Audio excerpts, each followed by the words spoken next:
मृत्यु का पहला क्षण। जब मृत्यु आती है, आत्मा शरीर से निकल जाती है और यमदूत वहां पहले से मौजूद होते हैं। गरुड़ पुराण कहता है, मृत्यु के बाद आत्मा अगले 13 दिन तक पृथ्वी लोक और यमलोक के बीच यात्रा करती है।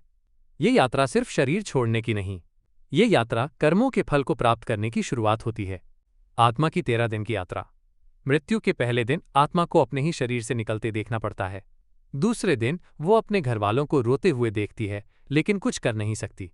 तीसरे से 10वें दिन तक आत्मा को यमलोक की ओर खींचा जाता है। रास्ते में जो उसने किए होते हैं वो कर्म उसका रास्ता तय करते हैं।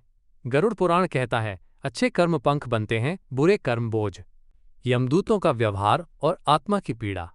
आत्मा अगर पापी हो तो यमदूत कठोर होते हैं, अगर पुण्यात्मा हो तो देवी दूत उसे सम्मान से ले जाते हैं।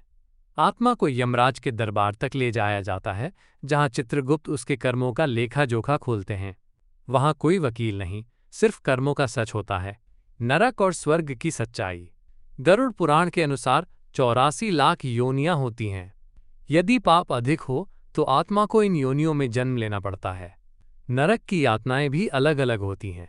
कूटनरक, जहां आत्मा को गर्म तेल में डाला जाता है। अंधतमस, पूर्ण अंधकार का नरक। तामिस्र, धोखा देने वालों के लिए सबसे भयावह नरक। पर गरुड़ पुराण कहता है, एक सच्चा नाम स्मरण ही मोक्ष का मार्ग है।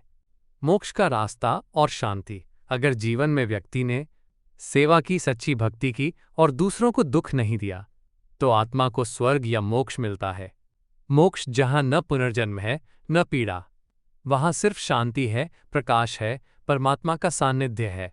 गरुड़ पुराण कहता है, जो सत्य को स्वीकार कर लेता है वो मुक्त हो जाता है। सीख और समापन। मृत्यु का डर तब तक रहता है जब तक हम अपने कर्मों को नहीं समझते।